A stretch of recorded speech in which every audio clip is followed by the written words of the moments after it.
Hey y'all, it's DJ Kitty. And Miss Morningstar. And you are tuned into Our Plugs, a community connection where culture, commerce, and community come together on one powerful platform. Absolutely. This is a show that connects Black and minority-owned businesses, nonprofit organizations, entrepreneurs, community leaders, and change makers all in one place.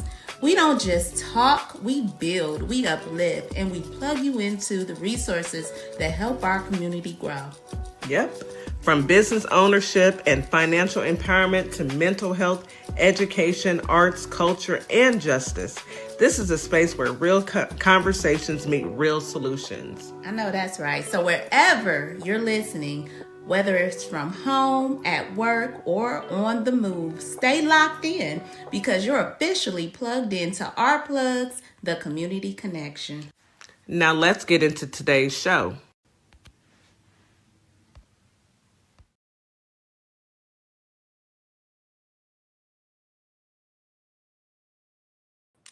Good morning, Holly Springs, Mississippi. Good morning, Memphis, Tennessee. Good evening, TikTok, YouTube, Facebook, and Instagram. Thank you guys for joining us. Thank you for listening in, tuning in. We've got a great show for you today. Today is How's Your Mental? Today we are talking about diversity, inclusion, and cultural heritage. We are blessed to have our sisters on the panel. They're going to give us some information. So buckle up. It's going to be a great show, a great day, it's going to be great all the way around. Let me go ahead and remind you guys to drink your 16 ounces of water as soon as you wake up every single morning. Take your morning medication as well as your vitamins and eat you a healthy breakfast. Breakfast is what? The most important meal of the day. I'm going to go ahead and turn it over to Miss Morningstar so we can get our affirmations in.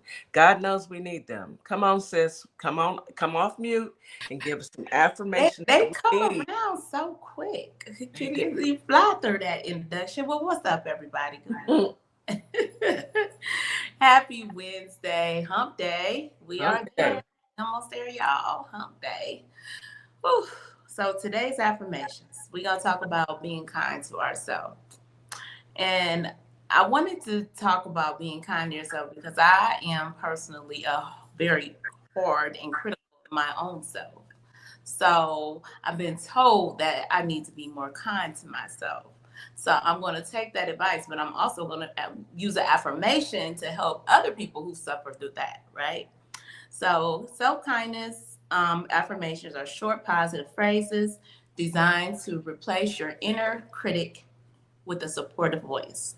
By repeating them, you can rewire negative thoughts, patterns, and reduce stress and build lasting self-compassion.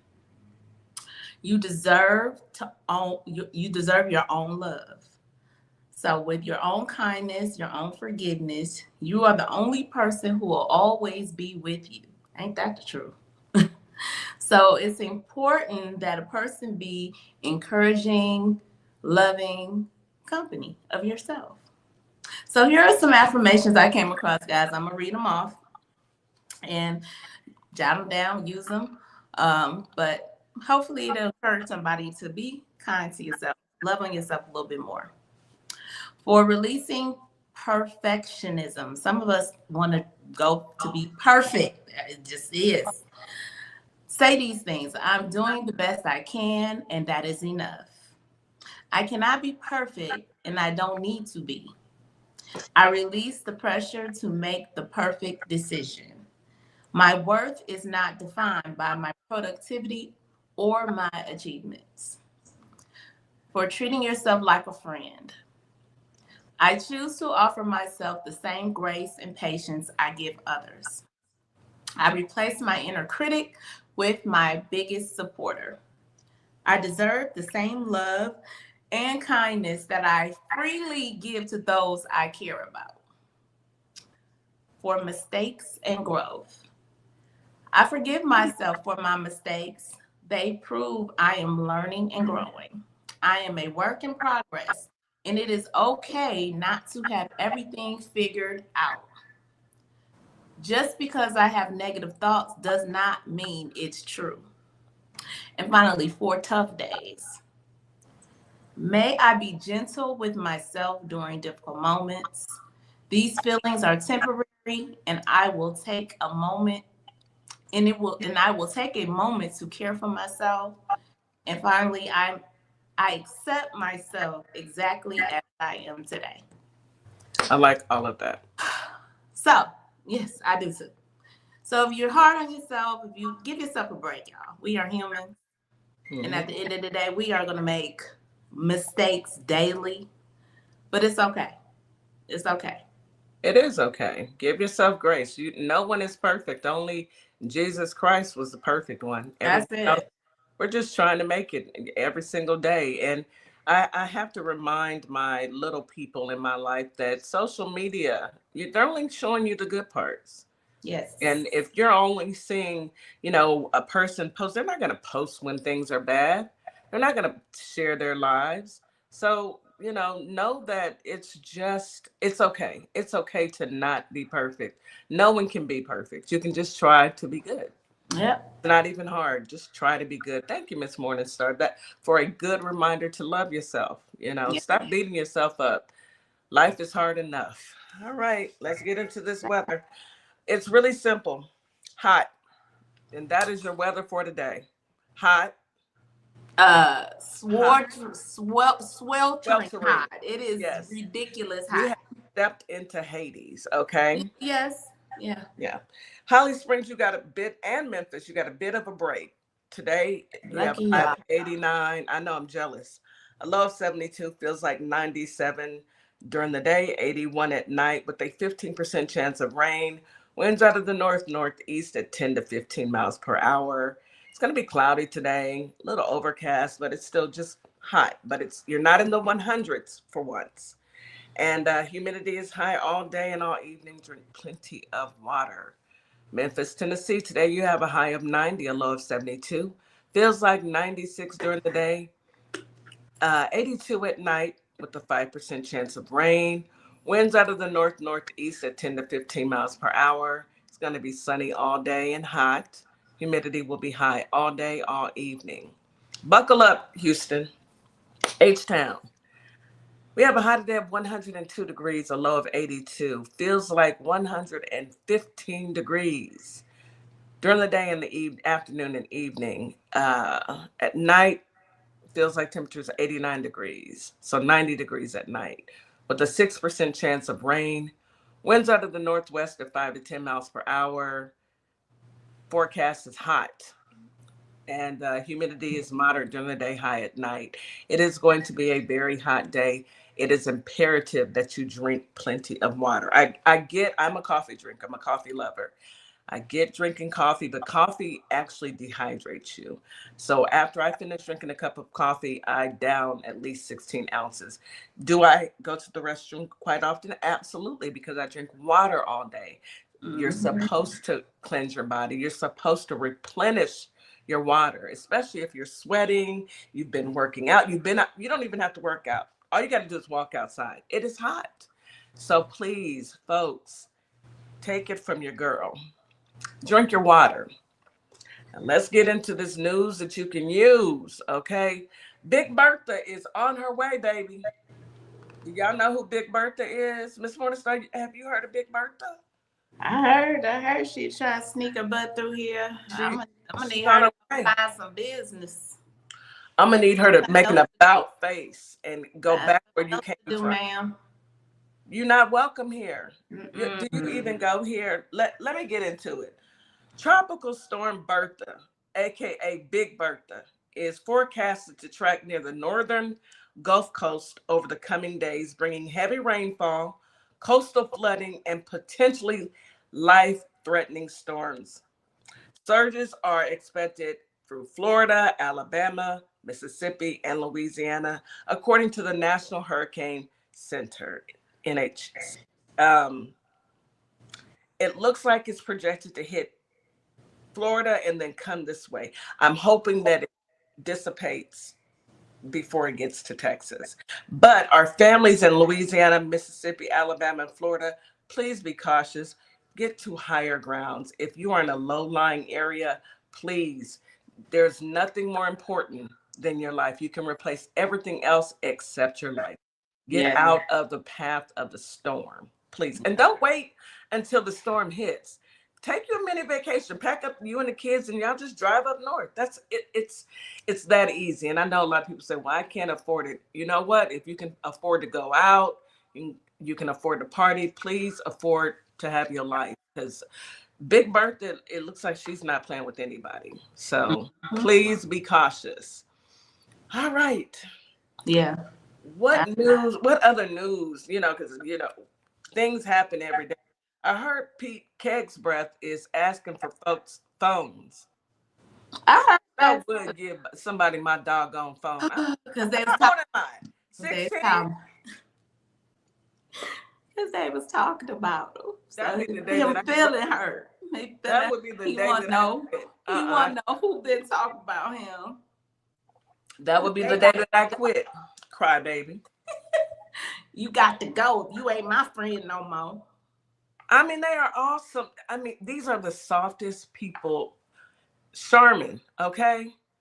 You want everyone to turn over their phones. The way I would not turn over my phone. I'm not turning over my phone. You lost your mind. Somebody told you wrong, bruh. Who? And if you work, my thing is, if you work there and they're demanding your phone, why are you still working there? Go find you another job, baby. Yeah. Don't hurry. Don't do it. Get up out of there. Get up out of there.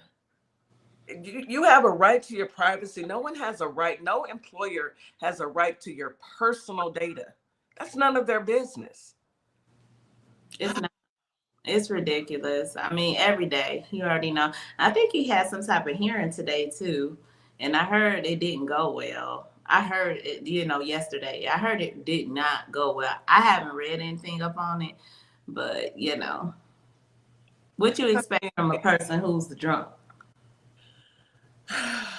At this point, nothing ever will amaze me. I am not astonished about anything. I expect them to be just as simple-minded as they are. I didn't hear about the hearing. I have elected to, if I have to hear about anything, y'all are going to have to tell me. I just can't. Sometimes you just got to take a break from it because you can only punch the air so many times. And we are sick and tired and sick. What do you have? Do you have anything? I do have some information for Alabama. I'm sorry, for Mississippi. Okay. I got a story out of Memphis. Well, possibly could have been Memphis. Because Memphis cuts up. Yeah, but y'all, so it's a company out here scamming, saying they based out of Memphis, right? So I don't know if y'all ever have gotten, and I'm pretty sure y'all have gotten like maybe text messages or emails from Indeed if you're signed up with them about, hey, I got this job, it's a remote job, and you can make up to $4,200 a month, just doing some work from home. So it was a Memphis company, claimed to be Memphis, called Postland LLC. Promised remote workers across the country $4,200 a month to repackage and reship high-dollar items from home. So workers around the country have said, hey, the great part-time job, looking for some part-time work. I mean, who don't need a little part-time work right now? People are struggling, pay gas, buy food, thanks to this economy. So a young man, he's a father of 4. He decided to pick up a part-time evening job doing it. He thought everything was legit, right? He said, hey, this will be a good time. So he did the job. He actually did the packaging, did the work. When it came to payday, he didn't get his paycheck. So he called the HR department, and a HR representative by the name of Jasmine claimed to tell him, oh, the money is on the way. He said, okay, the way she said it, too. I know she said it like that, y'all. He said not even an hour later, he just decided to call back the number. She had blocked him. She blocked him? She blocked him, and she blocked him, and this happened to a few other people as well. So this was not just him, another man in California, another man in Tennessee. So this was a scam. And when they traced the address, couldn't find the address. What was I don't understand how you make money off of scams like that. You are having people work and ship products for you. And so you're having people package products and ship them to people. What? Free labor? Yeah, it's slave labor. Slave labor. Oh no. So they had these people doing these packages. Did they catch them yet? And telling them they were gonna get $4,200, and nobody got paid. So when they went to go look up this company, the address was fraudulent. This is what I'm saying. Y'all have to do your investigation. Yeah, you have to do your due diligence. Yeah. Yes, because he had sent them his bank, his routing number, everything, because he thought he was gonna get direct deposit. But still, you need to research these companies to ensure they are who they say they are. Absolutely. Even in when you're working, I don't know about other people's companies, but my company, we have an IT department that sends us information about scams that are going around. And I'm in finance, so I get a lot of calls from quote unquote companies who want to do business with my company. And they'll call and ask questions like,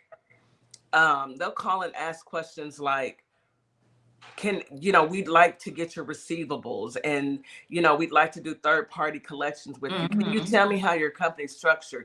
And every time they call, I'm like, we don't divulge that information. Number one, I have no idea who you are. Right. And you have to be really conscious and aware of who you give your information to.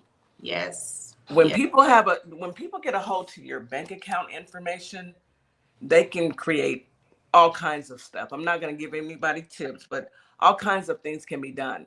All they need is your routing number and your account number. Hold that close to you. Don't give it out.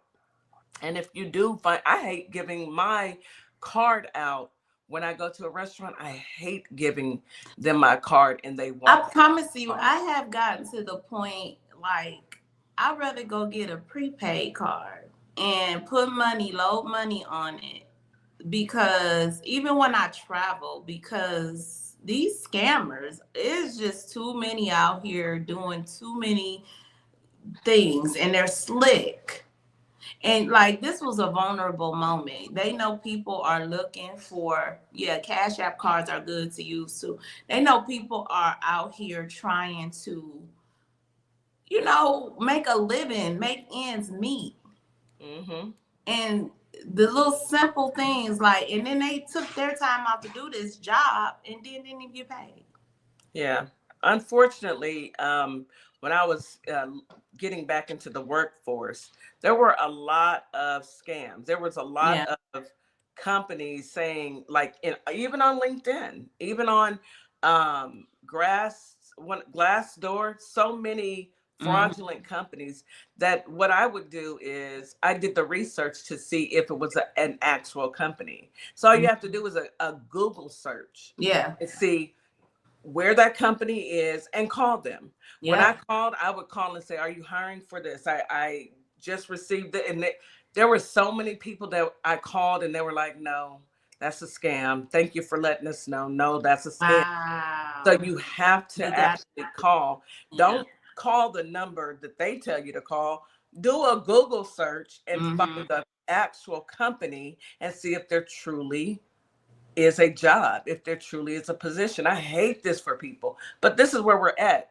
We got a president that then scammed America. He scammed the world. So it's, it's okay. But the world, these crooks are out. They out here. He's the ringleader, baby. They see him and they're like, well, if he by example, and it's anybody. We good now since he got in.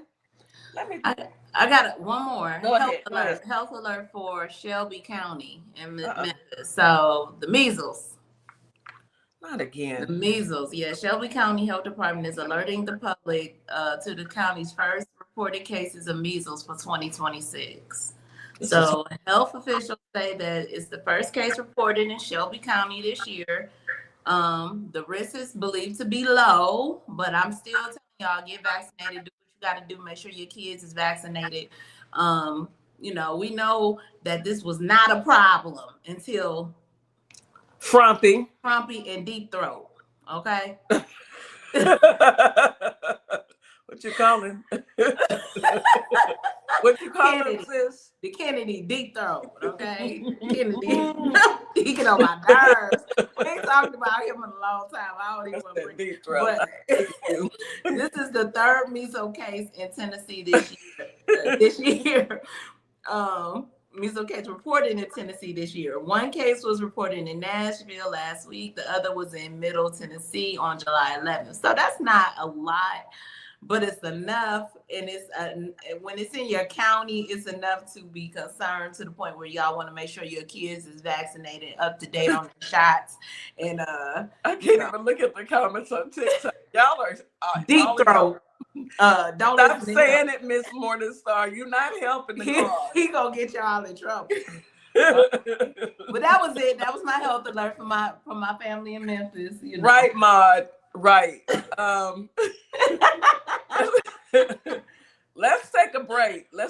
Because y'all know how Miss Morningstar get. I need to break it up because she goes off, you know, and she's already got the family on TikTok acting out. So let's go ahead and take our break. You're listening to Our Plugs of Community Connection on WKRA 92.7 The Change. Don't look at me. Don't look at me. We will be right back after this quick commercial break. Be quiet. I'm going to put you on mute. We'll be right back, y'all. Advertising with Our Plugs. The community connection opens doors to a whole new ballgame. Radio advertising is affordable, powerful, and puts your business directly in front of the people who want to support you. Plus, customers can easily find and connect with you anytime through our online directory. If you're ready to grow your brand, expand your reach, and stay connected to the community, sign up today. Visit ourplugs.com and register now. That's ourplugs.com. Plug into your community.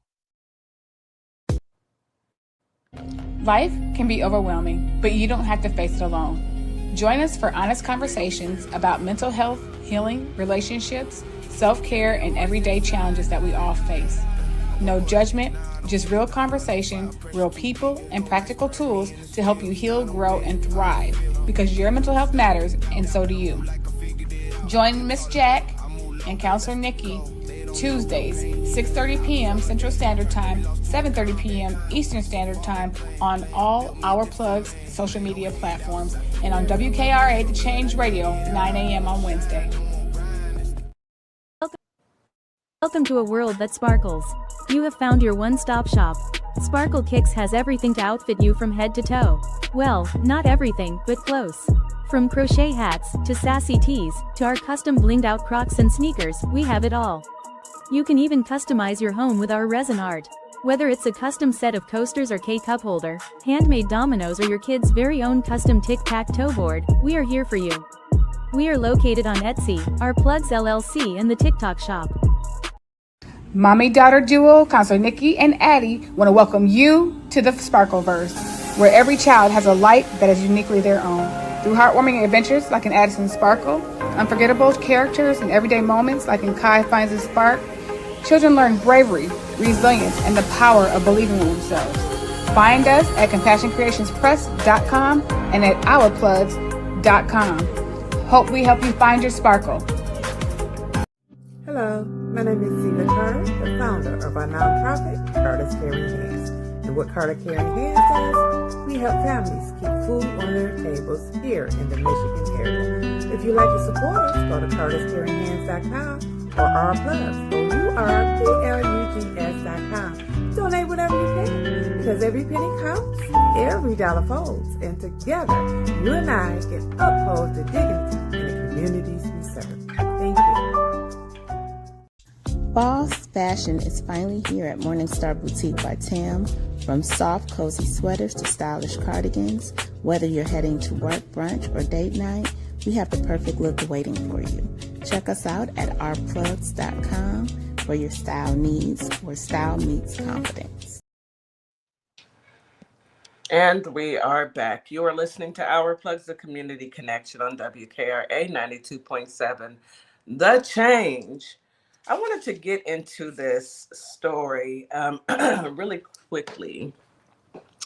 It is about the medical examiner in Mississippi. So there's a quote: "Can't be trusted. In a state scarred by lynchings, 4 Black deaths, and 1 troubling autopsy findings have Black families questioning Mississippi's medical examiner."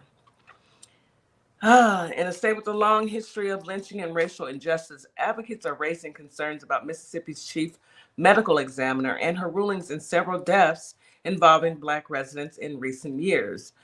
Dr. Stacy Turner, a board-certified forensic pathologist, becomes Mississippi's interim chief medical examiner in January 2021 and officially assumed the role in November of that year.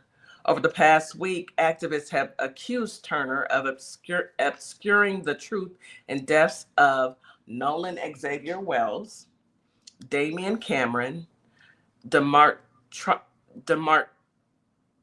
Travian or Trey Reed, and Shannon Wilson, all African American males. Okay. Nolan Xavier Wells, the most recent case involves Nolan, an 18-year-old student at Southwest Mississippi Community College, and on July 6th, authorities found his body submerged in water near Horn Island, a remote barrier island off the Mississippi Gulf Coast. Wells had traveled there by boat with friends over the 4th of July weekend, and everybody is pretty much aware of what has happened or what we suspect. Well, the Jackson County Sheriff Office and the county coroner said Wells died in an accidental drowning and reported no signs of foul play.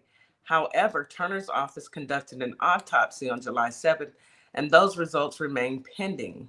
Wells' family has retained civil rights attorney Ben Crump, who commissioned an independent autopsy, and those findings have yet to be released. Crump has said he plans to release the results following Wells' funeral, which took place on Monday, July 20th, and drew hundreds of mourners. It was a very, very sad situation. There's a post from Kimberly James. She said, Mississippi medical examiner can't be trusted. Nolan Wells' autopsy was overseen by chief medical examiner and forensic pathologist, Dr. Stacy Turner. She was officially appointed the medical examiner.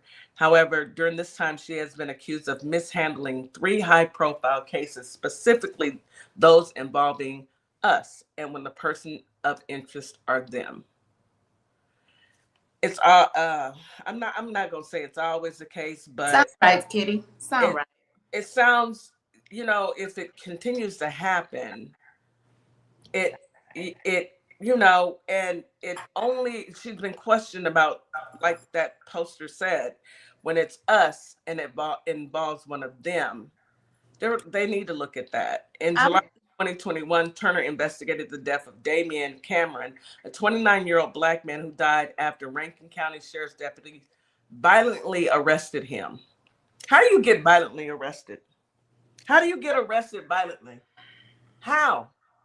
Anyway, the department has drawn national scrutiny in recent years over its goon squad, a group of deputies later convicted in multiple abuse cases. Deputies responded to a neighbor's complaint accusing Cameron of punching a wall though his family disputes that claim and says no damage existed. During the arrest, deputies repeatedly used tasers on Cameron. One deputy pressed his knee into Cameron's back as Cameron said, "I can't breathe." Paramedics transported Cameron to a local hospital where doctors pronounced him dead later that day, unalived. F1 in the comments, please. Turner later ruled Cameron's cause of death undetermined. Even though the autopsy documented internal bleeding in his neck, an injury pattern consistent with compression of the upper back or neck area. How is that undetermined? Let's stop right there. She is one of them. She works for them. Ain't no questioning it. Ain't no Ain't no questioning it. She The worked report for also described several facial swelling and trauma. A grand jury declined to indict the deputies, relying on parts of Turner's findings. However, in 2023, 3 independent forensic pathologists reviewed the case and concluded that Cameron's death was a homicide. There's nothing to be undetermined about, Dr. Hughes said, chief of forensic pathology at Rutgers University. And he would talk to the New York Times. One of the deputies involved in Cameron's arrest is now serving a 20-year federal sentence related to the Goon Squad torture case. Oh. Uh-huh. Okay. Yeah, And he was the medical examiner. She is, baby. She need to be investigated. She needs to be put in prison. She need to be put in prison, investigated. I got 2 more that I want to go through. Go ahead. Okay, let's give Mississippi there. Let's give them a moment. Trey Reed, a 21-year-old student at Delta State University, was found hanging from a tree on campus, September of 2025. I remember this one. I do too. Bolivar County officials initially ruled his death as suicide. We don't commit suicides in trees, people. Turner's office later affirmed that the conclusion classifying the death as suicide by hanging. Reed's family disputed that finding, and they retained attorney Ben Crump and Vanessa Jones, who ordered an independent autopsy by forensic pathologist Dr. Mathis O'Kay. The result of the autopsies have not been made public. Last one, Shannon Wilson, a 13-year-old boy, died on May 22nd, May of 2022, in what Harrison County officials ruled an accidental drowning. According to a local report, authorities made that determination without conducting an autopsy. Wilson's family disputes their conclusions that alleges that white youths threw him into the water. They have also accused officials of mishandling his body, including claiming that it was embalmed without consent, which they argue could have compromised potential evidence. It would. She knew that. She knew it. She knew what it was gonna do. Oh, they make these stories, these things that continue to happen to our kids. It makes me hot. It makes me so angry because we know what they're doing. We do. And it's to the point now where we want to trust, but trust for what? You gotta earn. I don't even want to. I'm just done. I don't know. I'm whatever. I don't trust. PTSD. No, I'm past it. Yeah, we know what happened. Let's go ahead and bring our sisters up and let's get into this diversity, inclusion, and cultural heritage. Yeah. Welcome to Mississippi. Topic. You guys, isn't the medical examiner, isn't that a position that you are appointed to? Let me double check, because I think that you have to be appointed. Let me look that up. Good morning, ladies. Good morning, ladies. Good morning. Good morning. I'm thoroughly disgusted right now. Yeah. Because my thing is, one of them, how you embalm my child without my permission? How do you do anything before they kill me? Let me not say that. They get me when they diagnose something without the autopsy, because with Nolan, the lady had a diagnosis before she even the next day. They were like, "Oh, it was accidental." Like, well, can we wait and see the professionals? Can they? Like, that's how you know they're covering up and preparing a narrative. When you go ahead and give that to the public are going to say, "Well, the police said," because you already put it out there. And then now we got to jump through hoops to get Ben Crump, to get Tyler Perry. We have to get independent autopsies because we don't trust the people that are doing the ones that are telling us that our children picked a tree to hang from, and Lord knows we don't do that. Part of the game. Nobody's going to believe us until we have another autopsy performed by somebody that looks just like them to say, "Hey, whoa, now, yeah, she's wrong. That's a lie." Then Well, they're the like, thing oh, is, well, she was so wrong to do that. regardless if you think there was wrongdoing or not, if you're under a certain age, you're supposed to do an autopsy. If the person is under a certain age, you're supposed to see what happened if you think there was wrongdoing or not. So embalming somebody, you definitely felt like something was wrong, or you seen something, you tried to cover it up. Yes. Embalming a 13-year-old, 14-year-old without the parents' consent. Without the parents' consent should have been her arrested. Period. There's a law. So in most states, the Office of Medical Examiners is not elected. Instead, it is appointed by the state or local government, often by the governor, state attorney general, or state board of health. Yeah. Listen to me, Mississippi. Go vote. Vote her out. No, you have to vote for the governor. You have to vote for who appoints her. Right. The person that appoints her, and get her up out of there. And all of her cases need to be reviewed, especially with people of color. She would not be comfortable in her office if I was anywhere close, because I'll be out there just a picking, and I have my little picket sign and a bullhorn every day. Ma'am, you need to leave. Because there was a lady. She would have found the right thing, right results had it been. And this is, and especially if it's cases against where a white person did this to a black person. These are the ones where no foul. The one with the police was horrible. She should have been arrested from that when they proved her wrong. And the other one said that there was no discussion of it being caused by somebody else. Like, where was the confusion at? Like, I was sitting over here. That is why I said it's all part of the game. Yes. Game and this they've been playing the same game for centuries. I mean, it is nothing. It's just a new time, new games to play. That's it. New set of people, same situation. That's sad. I'm sad. I ain't do. Okay.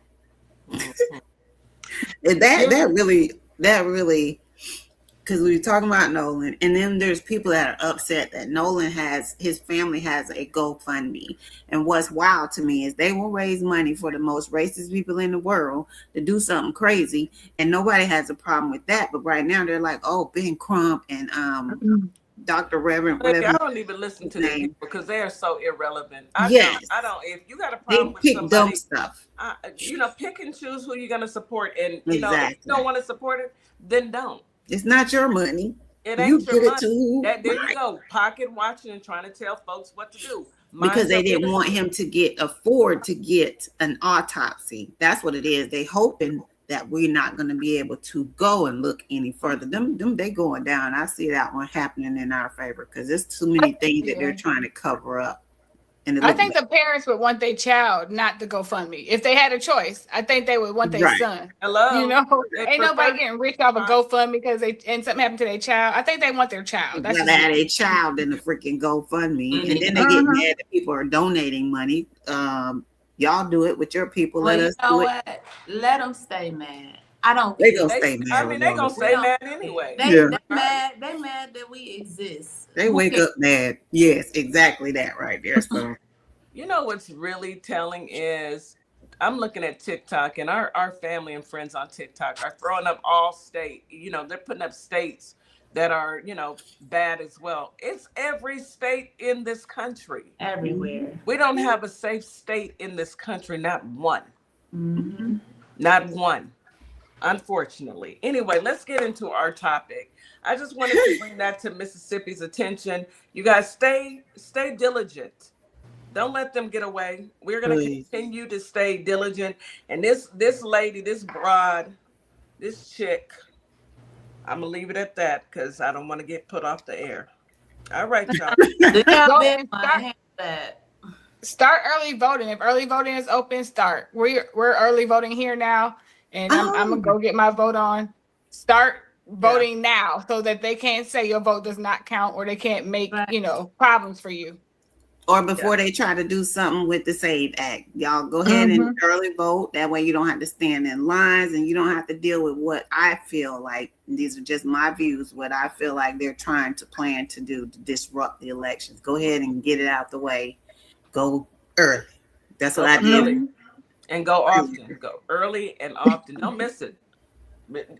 see it as like a Michael Jordan shoe release, you know. Stand in line. Exactly. They wait for the release date. I got mine set up now on text message when I did the last one. So they'll send text a couple days before early voting is now open. Are you planning to come? They send stuff to the house. Like, they're really proactive here in Georgia. And it's crazy. My child was asking me about a couple candidates. She's been watching the commercials. I'm like, where did you hear that name at? She's like, I don't. She said, don't vote for her. I'm not voting for her because she like Trump. I know that's right, Abby. Good. She heard the keywords and said negative. Right. Okay. Today we're going to talk about diversity, inclusion, and cultural heritage. The wildest part about that sentence is people are going to listen and hear diversity, equity, and inclusion. Anybody anywhere is going to hear the wrong thing because that's not what it means. You know, we'll get into diversity and inclusion, but it's not DEI. Diversity, inclusion, and cultural heritage form the foundation of equitable communities. Diversity embraces distinct identities like ethnicity and traditions. Inclusion ensures everyone's voice and history are valued, and cultural heritage preserves these shared roots. Together, they foster societal harmony, empathy, and innovation. And I'm going to just say it because the way our country is going, we are not in harmony. We have strong roots. We have strong cultures. And sometimes I guess that just rubs people the wrong way. Some people don't have any, and that's not our problem. But we have to make sure that we have pride in our culture and show it whenever we can. Understanding that we have, try to say, the unity of so many different types of cultures in this country, you can only find it like here. There's so many other countries that you rarely see different ethnicities. We have the biggest group. I think New York probably is the state with the biggest, different ethnicities. The most diverse. Yeah. And Houston, Texas is the most diverse city in America. Yeah. It is. Yes, ma'am. But that's what the focus of those three things: the diversity, inclusion, and cultural heritage. And then it breaks it down by each one. But I'm gonna let Nikki go ahead. Yeah, and I was going to say, just it kind of is building on what we talked about last week. So diversity includes everything: race, gender, age, religion, sexual orientation, cultural background, even some of your experiences. And inclusion is kind of what we were talking about, making it so that everybody can participate, regardless of what you have going on, disabilities or other barriers that you might have. So it's making it all kind of come together and then celebrating those things together. When I think about it, I think about like my high school. We had this banner on our school and it said, many cultures, one school, one tradition, many cultures, one tradition. And we used to have a multicultural festival at the school, and we'd have different booths, and so we'd have people who would dress up in, different clothing from different cultures. They would teach you how to do their dances. We would all cook different foods. You get tickets, you can go to each booth. They would teach you languages, all type of things we learned. It's like we have a lot of different people here, but we're all in one place. I did not know that. My school, I think I was lucky, and I've said this before, from kindergarten to high school.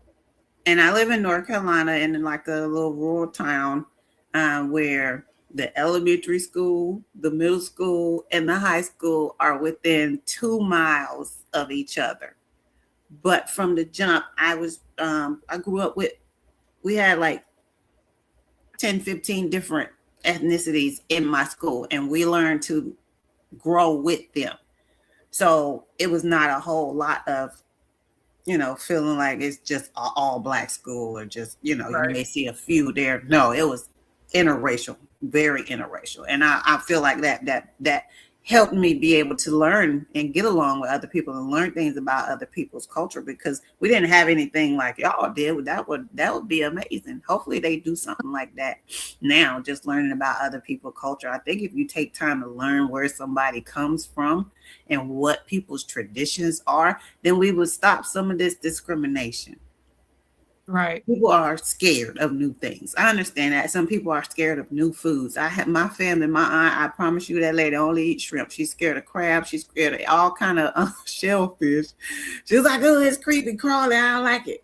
But I've been to different places. I try different things. You have to learn where people come from. It helps you understand those people. So cultural heritage is the legacy of physical artifacts, traditions, and practices inherited from past generations. Things like your grandma's great grandma handing down a recipe for something that you got to follow these directions specifically to make it exactly like you pass those things down. That's one of the cultural heritage. It bridges the past and the future, shaping the community's identities, values, and shared history. And it's divided into two main categories: tangible and intangible. So we'll talk about the tangible heritage, unless you wanted to say something. Well, no, not yet. I'm ready. I'm waiting. Okay.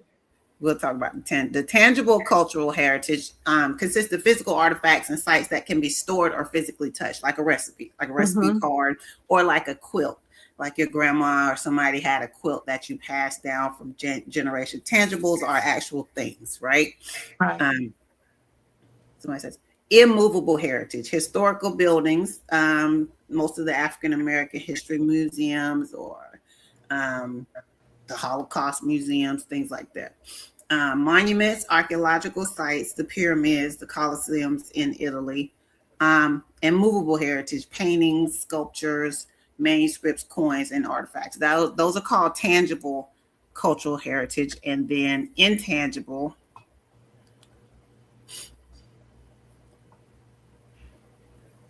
is this encompasses non-physical elements that exist intellectually and socially. Traditions and language, folklore, myths, and native dialects. Performing arts, when you see Hawaiian people do their traditional dances, you'll see they'll have dances for What did you call that? Hawaiian people. No, what did you call that? These are intangible cultural heritage. So the tangible are like physical items. The intangibles are like traditions, things like performing arts, traditional music, dances, theater, storytelling.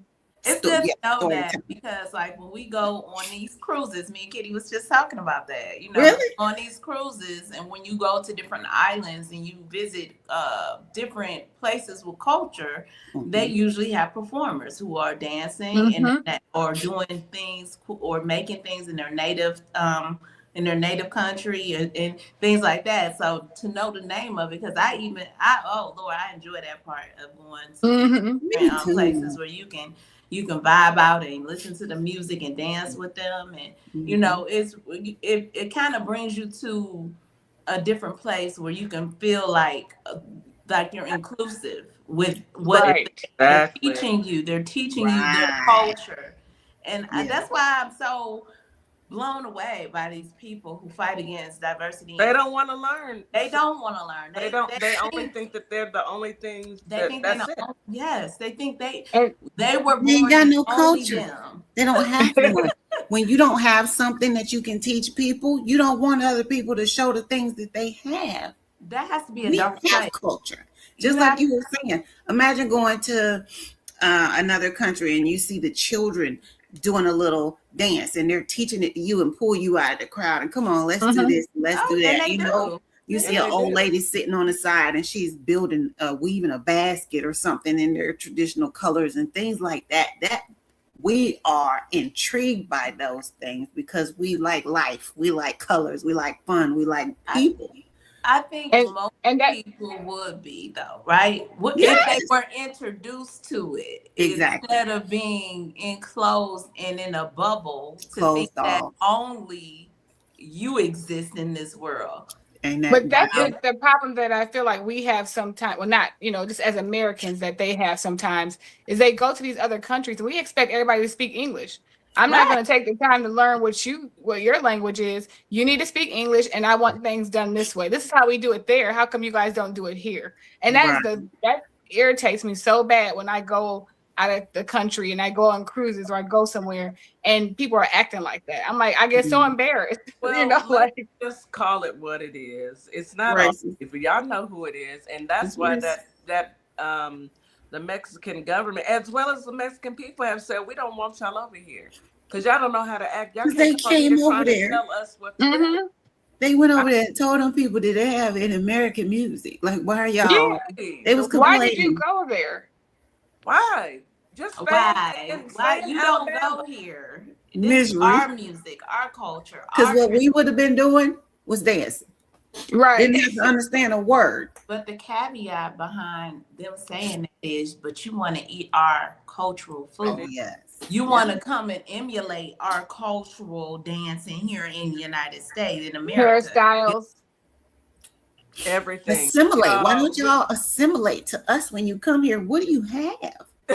Let's take a break. I want everybody to think about that. What do you have? Let's take a quick commercial break because we will go off on a tangent. But for once, I can read one of T-Wiz's posts. For once. T-Wiz said the worst people think their culture is superior. You are absolutely right, T-Wiz, especially because they don't have any culture. Maybe it's khakis and white shirts and pitchforks and crosses. Anyway, let's go on a commercial break. You are listening to Our Plugs, the community connection on WKRA 92.7 The Change. We'll be right back after this quick commercial break. Advertising with Our Plugs, the community connection opens doors to a whole new ballgame.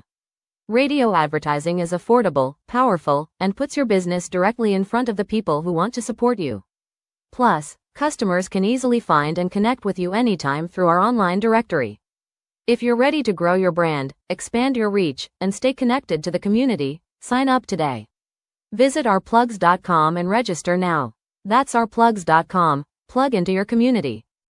Hello, everybody. My name is Monica Meeks. I'm a wife, a mom, and a soldier for life. And I'm running for the 19th Judicial District Circuit Court Clerk for Montgomery and Robertson County in Tennessee.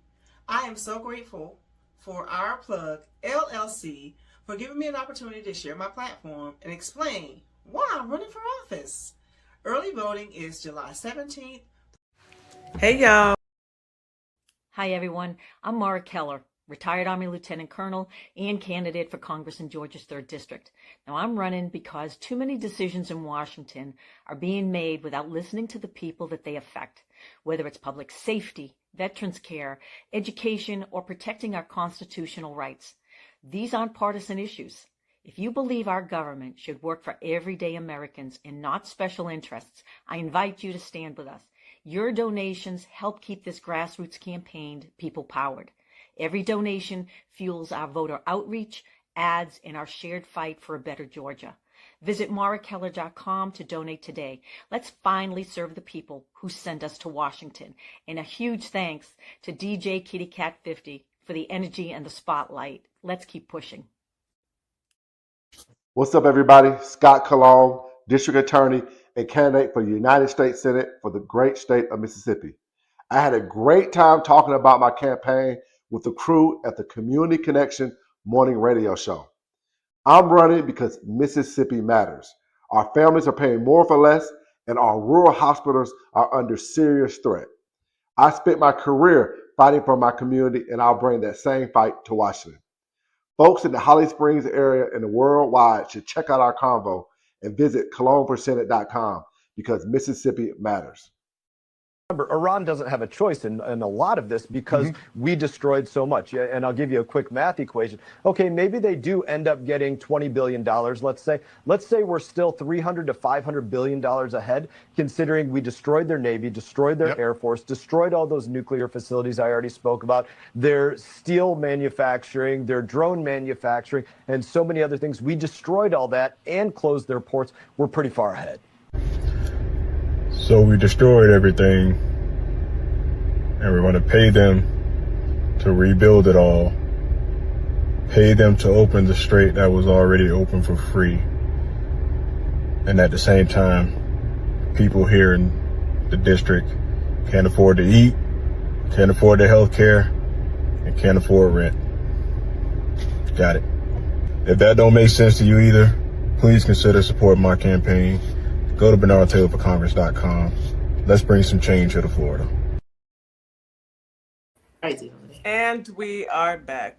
You are listening to Our Plugs, the Community Connection on WKRA 92.7, The Change. Today we're here with our sisters. It's How's Your Mental, and we are talking about diversity, inclusion, and cultural heritage. I'm about to go practice some cultural heritage. Don't do it. I am. I'll be right back. Y'all go right ahead. I got two more intangible cultural heritages. So we talked about oral traditions, which is folklore, myths, and native dialects, which is your different native tongue. So most people hear Spanish and they think Spanish is one language, but it's not. People have there's different dialects of the Spanish language. So that's why Puerto Ricans, Dominicans, Argentinians, all of them, they speak a different type of Spanish. That's what the dialect is. So the other two are social practices and rituals, which include celebrations, festivals, and community ceremonies. So y'all have seen like Carnival. That's one of their festivals that they have, and then the traditional craftsmanship, which is specialized knowledge and skills required to produce traditional goods. You have seen people make like a traditional wooden flute, and certain people know how to play the flute, but the tradition of how you make it is cultural to the group of people that that are making it. So it's a specialized knowledge and skill that is required to produce traditional goods. I saw somebody make, I don't know what me and my husband were watching. Was it the Nature Channel? But it was something similar, and they made like a harp, and the strings on the harp were made out of some kind of animal twine, fur, something. I was just sitting there looking at it like, wow. And it was a certain animal that they had, and they had used this animal to make this for, the bones were made into the outline. It was wild, but it was great because it was tradition of how they made it. So those are the other two. There's a natural heritage as well, which is outstanding, like natural landscapes, geological formations, and habitats of threatened species of animals. And then why that matters. Preserving your cultural heritage is essential because it anchors individual and collective identities, promotes societal cohesion, and drives local economies through tourism. New Orleans is a tourist city. There are countries that are tourist countries. Everybody want to go to France and see the Eiffel Tower. And, that is why preserving your cultural heritage is important, because you grew up seeing that. Other people want to come and see that. And it's fun sometimes to have tourists come in and you see somebody and want to explain, this is where we're from. This is what we like doing. This is where it came from.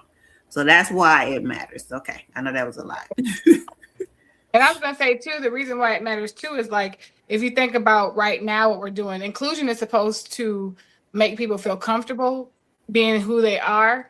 And it's supposed to make, everyone, it's like, I love who you are. You can be yourself here. You're safe, psychological safety, physical safety.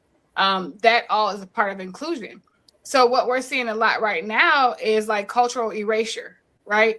Where, and I had to bring that part up, where we want everybody to be the same. One culture, we want you to assimilate. We want you to be, we're not going to think about your history, your languages, your traditions is being ignored or replaced. If you're here, you have to do this. This is it. That's your only option. You have to do this religion. You have to speak English. You have to do do these things. Your culture does not matter. So cultural erasure is a big part of why this whole topic is important, because that's what's kind of going on right now. Yeah, I could see if it was something great to learn a new culture, excluding everybody else and everything else is what makes it negative. Why would you want to exclude? Nobody forces you to speak a different language, right? Nobody forces you to assimilate to somebody else's heritage. I don't like when I hear Hispanic people having a conversation to themselves, and then someone comes in and yells out, "Speak English. You're in America. We speak English." That is their personal conversation you're trying to interject into. If they're not speaking, it doesn't matter, but it hurts their feelings because they know 2 languages and they don't. Think about it. They don't know what they're talking about. Exactly. I mean, Americans have, I'm sorry, it's just arrogance. Are just nosy. Yeah. And they feel like these particular ones that have this image that they are the pure only race, and that you have to come here, you have to speak this language, you have to be this type of way, you have to practice this religion. They have been short on the given the short hand of the stick. They haven't been given the opportunity to learn diversity. I remember, I don't know if it was a conversation I had on TikTok or something with someone who said, or I didn't have a conversation. He was having a conversation that he didn't even know Black people existed because he was so secluded. And I think you talked about that, MrsJack. It was a school. Students, one of my soldiers. Your soldiers who didn't even know that Black people existed because they were kept in a box. Only included their kind of people. So, and that's a shock. And that is, to me, a form of child abuse. You do that to children. When we live in a world that's full of diversity. If you are in a position and there are Black people in your surrounding areas, yes.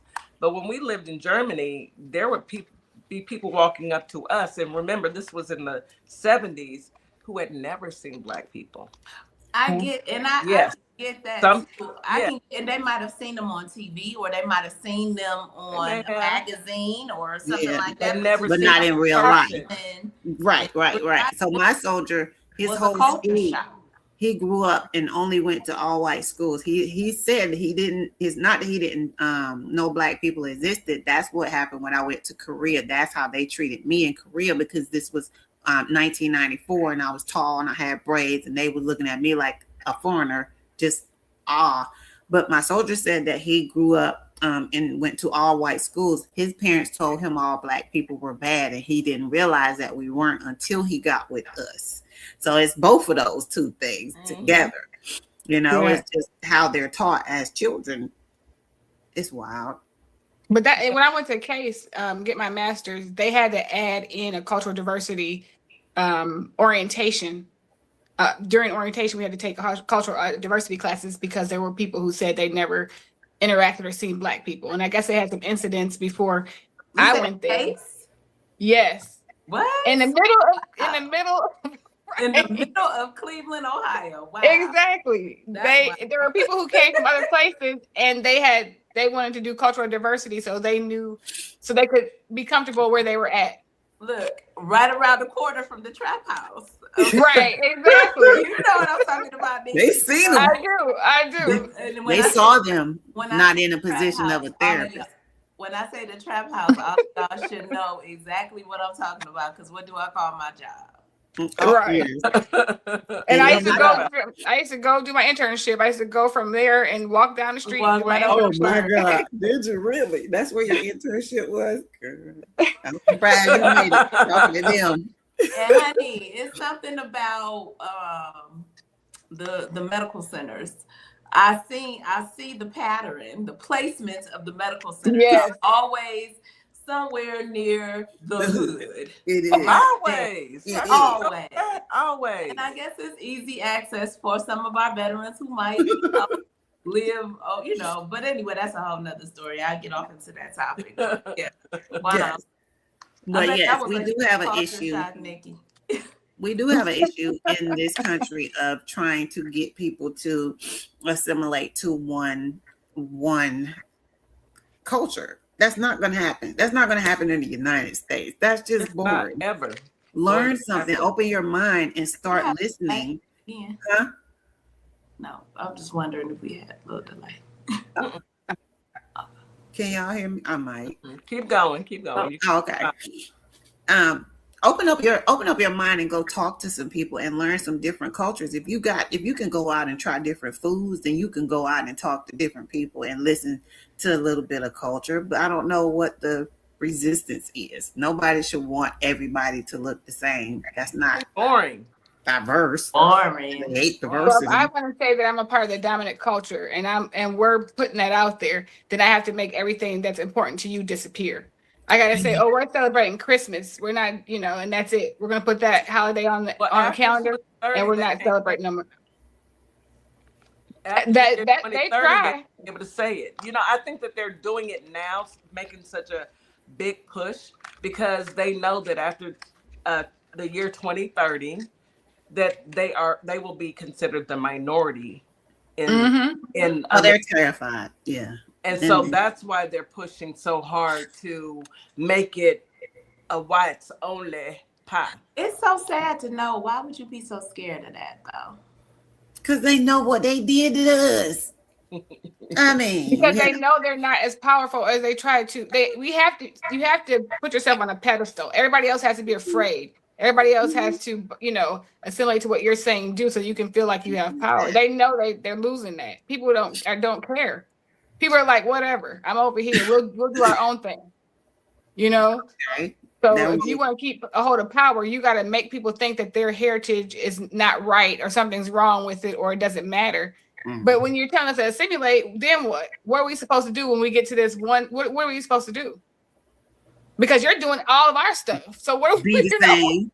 Just do what we tell you to do. I think it's just a feeling to say, hey, if you just assimilate, you're doing what we want you to do. You're looking like we want you to look. You're acting like us because we think we're better anyway. Another part is diversity and inclusion. D&I is what it is called. It is interconnected concepts essential by fostering equitable environments. Diversity is the representation of various human differences, including race, gender, sexual orientation, ethnicity, and abilities. Inclusion ensures those diverse individuals feel valued, respected, and empowered to participate fully. And that is why we got the biggest issues going on, including these different people. It seems to scare people, especially sexual orientation, because somewhere in somebody's hatred, they felt like, hey, just because somebody's part of LGBTQ plus community, they need to be mistreated. Just like Black and brown people, they just need to be mistreated because we don't agree with them and we don't like them. That's part of diversity and inclusion. There is no question why they are discriminating against it so hard in the United States, in this government. DEI is just bad, but it's a whole administration full of DEI, right? So it's the representation of various human differences. They don't want the representation. They don't want it to look different. They want it to look like they all assimilated, like snow, Yeah. And then inclusion means once we put all these differences in, we want y'all to feel respected and valued and be able to participate fully. Now, participating fully, we already know they don't want that either. They're trying to take the women's vote away. Okay. Yeah, absolutely. That's the biggest issue with D&I. D&I is what it's called. D&I, not D&I. Diversity and inclusion. It's crazy. Well, in the White House, we definitely have DEI. Didn't earn it. Okay? And they never earned their position. It don't apply to them. It don't apply to us. Well, I live in reality. They live in a whole nother. Well, they on a different planet, and that's not Earth. It's not where we at. So. Earth number 2. It's a multiverse. It's Marvel Comics where they live. The way they act is like, okay. The key differences. Go ahead. I was gonna say something that kind of tries to take that away or goes against that is like tokenism. If we think of tokenism is taking one person and propping them up from this particular culture, who believes what we believe, but they are of this culture, and it's just like one or two people, and they've assimilated, and this is our representative for you. So It's not like they really care what they know or don't know. It's just like we just need your cultural diversity to say, oh yeah, we got this one Black friend. You know, Clarence Thomas. That's why you see a few Yeah. speckles at them Klan rallies. You know, Clarence Thomas. And they do it all the time. And it Right. wonder, how do you keep falling for the banana in the tailpipe? They These want people to. are Every time. using you. but are they Every want to. Some people are so stuck on, I want to be a part of the white culture because The they think that the acceptance. white culture is the right culture, not realizing that they will have you strange fruited so quickly. Yeah. Or like they used to always have Jesse Jackson. Like Jesse Jackson and Al Sharpton did not speak for me. Like they just Okay. speak for the whole Black community. Right. So they You know pick up. what, Nikki? I think that was a plot. And Me I say too. that because Allegedly. I know, I think that was a plot. Like what they would say, how they would try to make us believe that they were really not for our culture. Like they were because think about it. It was like, what reasons did we have to not like Al Sharpton back in the day? We didn't really know. But I feel like a lot of the other people would plant things, just like they plant things in other people's head about us. Yeah. That's how they would try to conquer and divide. Yep. I just didn't want them speaking for me. I didn't want them speak. I just didn't want to feel like they're just deciding that whatever they say goes for the whole Black community. That wasn't for the whole Maybe we don't agree with Like them. we got a speaker. Like we nominated this one person to speak for all the Black community. Exactly. So that's tokenism. Because I would have picked Jasmine Crockett if I'm gonna speak. If I'm gonna do it. Hold on, but they do it now, like you said. They do it Jasmine Crockett. They do it now. And just like Jamal Bryant came out and said, "Oh, well, the Target boycott is over." He don't speak for us. Right. He did that on purpose, though. Like, but you got to think about it. Some people assimilate because for the love of money. You know, I'm not saying he got money for it. I'm not saying he did or he didn't. But it's mighty funny that a person who had nothing to do with why we were boycotting Target and still are, came up and said, "Oh, well, now it's time. You know, the boycott is over. You don't speak for us." And what he did was he damaged himself. Because we all said, "Who said that? Who we said didn't say that? Who?" No. But you know, people have to be. You have to be aware, and it's up to each individual to be aware of whether or not they are going to fall for the banana in the tailpipe. Whether or not you're going to stand up and say, "You know what? I'm not about to." I don't speak for everybody. I speak for me. When we're like right now, when we're talking, these are my opinions. Right. I don't speak for everybody else. I don't speak for every Black person. This is how I feel. Right. You know, even WKRA, they even have a disclaimer. The views of the morning show are their views. Right. Their views. It doesn't, you know, just because we're on the air doesn't mean that WKRA agrees with us 100%. And we're not supposed to. Yeah, and we may not even agree with each other just because we're the same color. You know what I mean? So that's the other thing too that adds to it is colorblind. When people say they don't see color, that's an issue as well. Because then if you don't see color, we're going to go by again the dominant culture, what you say and what you do, and also it takes away from the historical things that might have happened, experiences that people have had that have to do with their culture. So it erases kind of the realities of life and what people have had to go through. That's why they came in with All Lives Matter. What do y'all think about, and this is an open question for the panel, what do y'all think about, we have people who come to our country from other countries and cultures, and they try so hard to assimilate to us that they lose that culture that they had, that heritage, they assimilate to being something that they're not. I mean, I see it all the time. I think they want to be. I work in a very diverse area, and I see a lot of people from Asia that come here, of course, and they lose that culture and they assimilate to white culture and think that that's who they are. Although a lot of them quickly learn they're not, because we have some really hateful people here. I mean, what do y'all think about that? Do y'all see that often in your? I do.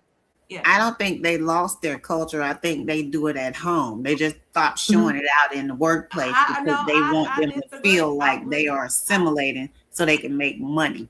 Well, and they want to get along with the people that they see have the dominant culture so they don't get mistreated. Because again, the biggest group of hate crimes in this country against every other race is committed by white people. They commit hate crimes the most against, so they don't want to be mistreated. They want to assimilate where they have fair skin. I think they come here and I think that they find the group that is accepted of them, or they may feel, and they do lose themselves. People can lose themselves easily by being, I mean, even a black person can lose who they are. We used to call them Oreos. We got blacker. Where you go and you may go to an all white school and you feel like you have to fit in, so you have to do things, you know, the way that they do things. I mean, it happens. So it happens. That's why I said, you know, I think they literally lose that connection. Some never go back home.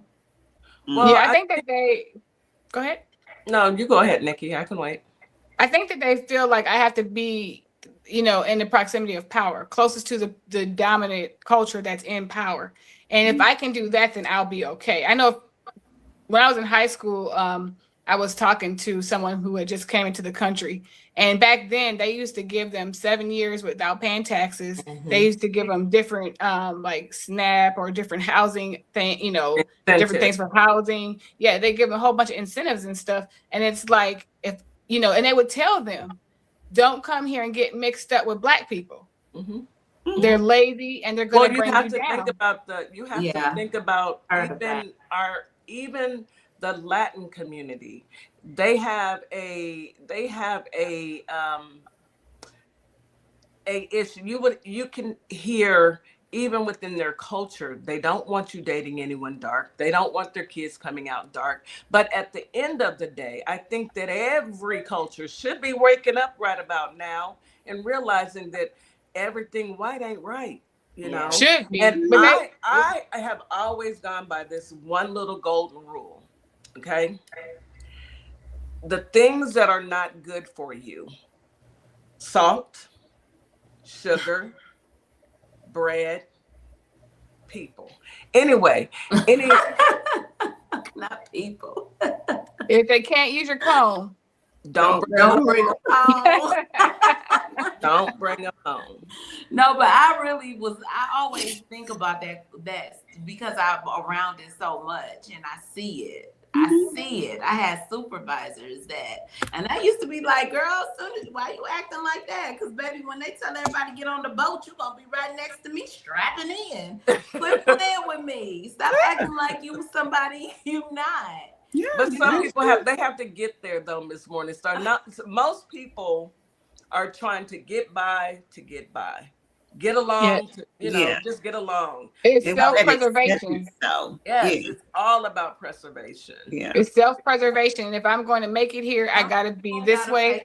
Make it till they make it, right? Yeah, like they got too much heat over there. I can't do that. I'm not doing that with them. I'm going over this way. Now, ever since Frumpy came into office, we have had a very big turn of events, and now people of certain hues, are trying to assimilate with us now because they see that, they don't like you either, baby. They don't like you. That was my and before I even got into this whole politics thing, that was my favorite saying. Like, I don't know why you acting like that, because you're going to be on the boat too. Like, they don't either. But I guess some people, hard head, soft behind, you got to learn. And it's called, the second one I can say from T-Wiz, I agree, they know how to code switch. T-Wiz is on the road today. I had a talk with her. You had a talk with her. Look at God. Anyway, ladies, it was a great show as always. I learned some stuff. Of course. Any last words for our listening audience? Let's start with you, MrsJack. A real Christian loves everybody. Everybody. If you're a human being, okay? Thank you, MrsJack. Counselor Nikki. I'm gonna still coach Nikki's line again. Be you to the fullest. You know, preserve your culture. Be proud of who you are. Because nobody can do it better. Nobody can do it better. All right. I agree with that 1,000%. I'm just going to reiterate what I said earlier. Salt, sugar, bread, people. Miss Morningstar, can you please? I'm gonna take us home. I'm going to reiterate my whole affirmation. Be kind to yourself. Love yourself. Love who you are. Love everything about you. Love where you come from. I understand you have to get in where you fit in and to make it in this world. And sometimes we do code switch. Trust me, You have to. I've been in that industry for a very long time. Code switching is necessary in some cases. Fake it till you make it in some cases. But don't ever forget where you come from. And don't ever be who you are. And with that being said, Memphis, Tennessee, Holly Springs, Mississippi, we thank you for always keeping it real and staying true to our plus community connection, coming through and supporting our show. Come back again at 9 a.m. tomorrow for political tea. Y'all know that gets wild. We be on it because we own it. You know what? We own it. Yeah. Y'all come back.